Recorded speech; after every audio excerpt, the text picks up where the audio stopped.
Ассалаумағалейкум достар. Бүгін қозғалатын тақырып буаздық жайлы болмақ.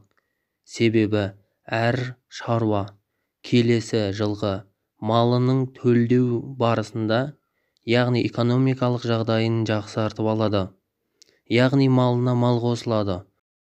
Буаздықта оның аурулары және де буаз малды қалай анықтауға болады, буаз малдың мерзімі қай уақытта болады, соны айтатын боламыз бүгін. Буаздық ұрғашы жануардың аналық клеткасының ұрық дамып жетілгенге дейінгі физиологиялық күйі. Буаздықтың алғашқы кезеңінде жануарлар жақсы қоректеніп семіре бастайды. Буаздық мерзімінің екінші жартысында ұрыққа қоректік заттар көбірек қажет болғандықтан буаз мал арықтайды. Әртүрлі жануарлардың буаздық мерзімі әртүрлі болады.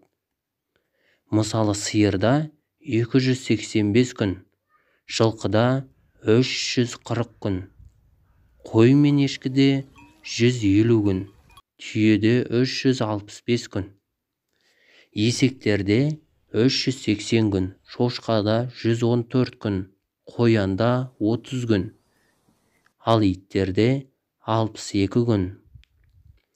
Буаздық мерзімі жануарлардың жеке түрлерінің ішінде тіршілік ортасына және жыл кезеңіне, жалқы, егіз немесе одан да көп ұрпақ табуына байланысты.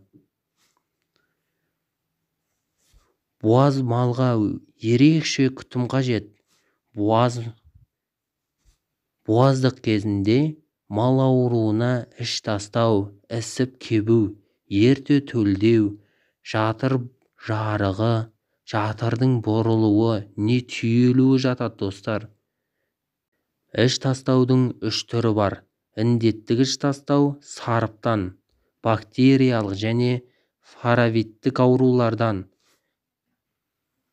паразиттер арқылы іш тастау, жыныс аурулары салдарынан індетке қатыссыз іш тастау, малда дұрыс азықтандырмаудан, азықта витаминдер мен минералды заттардың жетіспеулігінен, малдың бір нәрсеге соқтығып құлауынан, кейде жүрек, бүйрек тағы да басқа мүшелердің ауруынан болады.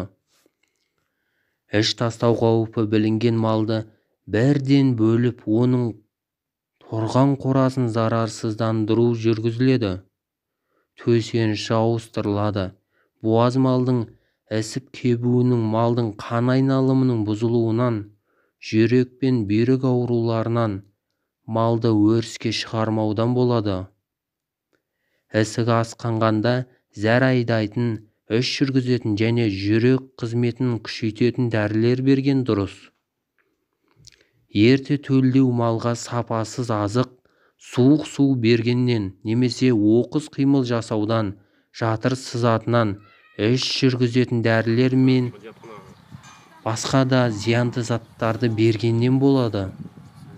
Жатыр жарығы құрсақтың көк еті жарылғаннан болады. Жатыр төлден бірге осы жарық арқылы тері астына еніп бұлтиып тұрады. Бұл көбінесе достар соққыдан, іштегі төлдің ірілігі салдарынан болады.